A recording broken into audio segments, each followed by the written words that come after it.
We did a little changing around on Greenie here today. For starters, we took the seat that I'm planning on using for the 38, this beautiful rhino seat here with a stag, and mounted on Greenie because Greenie would have had a buddy seat with jewels, which I don't have. So at least it's more matching to the bags from about 5-6 foot away. It's really hard to tell that they're not matching. They're real similar, especially in semi-dark light. So it looks better for now. I get a better seat. 38's not running, obviously. So we did a couple other things. Went ahead, this is an original paint rear seat spring assembly, which somebody had removed the original one at one time, probably when they took the buddy seat off. So I put one of those back on. That was from my Wasion trip this year. And yes, that's original paint. And I recently picked up, thanks to Craig Taylor, a 9-bolt horn. And mounted it on the bike. I mix matched the original horn face and bolts with the 9-bolt horn. The 9-bolt horn, once I got the face off, was actually in better shape than the horn that was on Greenie. I was really shocked. So it blends in really well. Now, what I'm making this video for, in part, is several things. When the bike was ordered new, at the time it was ordered, it was not ordered with spotlights. Now, how I know this is because this is the accessory kit. That's what these clamps are for. It was ordered with spots. It would have been wired either to this switch here. Okay, this is a high and low beam with the spots. You turn them on and off there, or they would have had a secondary switch over here, internal wiring, one or the other. They came both ways. But the external wiring switch, that doesn't mean that the guy before he got it says, hey man, I want some spots on that bike. But when the original order was placed on the order form, it was not ordered with spots. He could have picked it up from the dealer with spots. Very early in its life, as I pointed out in other videos, this machine had a sidecar, because we have sidecar scratches here.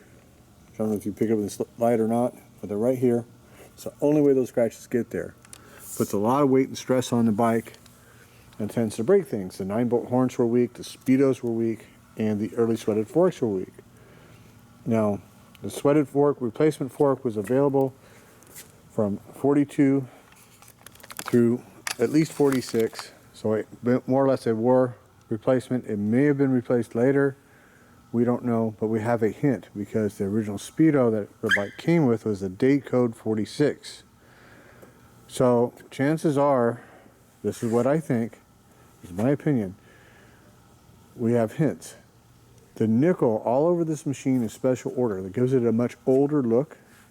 It has a 39 style, first, second, neutral, third, fourth, which in my opinion, again, was Harley's attempt to get people to get adjusted to having a 4-speed transmission, which would have been very useful in sidecar use because you got basically a 3-speed with a low gear for hills instead of a reverse. And somebody could have liked the earlier shifter pattern. He was probably an older gentleman, so after 10 years of riding the bike, he got too old, sold it, maybe a death in the family. But it came that way because we have a 40, there's a 4.0 here, transmission. So it came with that 39 transmission. That's the only way it got there. Nobody put those gears in 1946. I'm sorry, it didn't happen. It had to have come special order that way. It's the only way it happened. So the guy liked the older look. He liked the nickel. He liked the earlier style transmission. He ordered that. He liked the Hollywood green. That's an older style paint. He liked that. He was very, very specific the way he did this machine. So what's the point of all that? The point is this. When I got this machine, Matt McManus and I, as well as Chris Haynes, got in a huge argument on the Classic American Iron site, which everybody else running little stupid-ass fake names, bead blasting the hell out of this bike, which is why I got all the invoices and came up with magical information that none of us knew. So everybody owes a great big thanks to me fighting with those people, including myself. But Matt's big argument was like, oh, we know it didn't come with that horn because you can tell the wiring's all messed up and fucked up and blah, blah, blah, and won't even fit a 9-bolt horn. Well, guess what? Here's the 9-bolt horn on this machine right now. I didn't even have to touch the wires. It bolts right up. So Mr. I Know Everything Matt didn't even know that.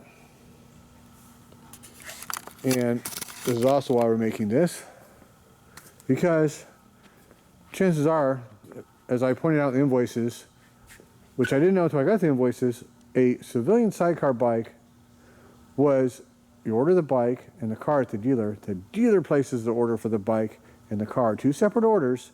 They could come together, okay? They could come together, but it's 2 separate orders to get that order in. And either right away or early in its life, it had a sidecar in it for sure, guarantee you. And guess what? This is what a sidecar bike looks like when it got to the fucking dealer. There's the factory photo with the sidecar bike right there. The entire fucking front end is off the machine. So exactly how did the factory install the wiring? They didn't. The dealer did. However the fuck they wanted. So there it is. Shut up. Go home. You're wrong. It's however the dealer did it.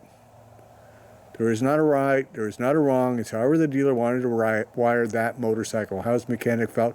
Well, this works pretty good. I've always done it that way, and that is the right front end wiring for these motorcycles.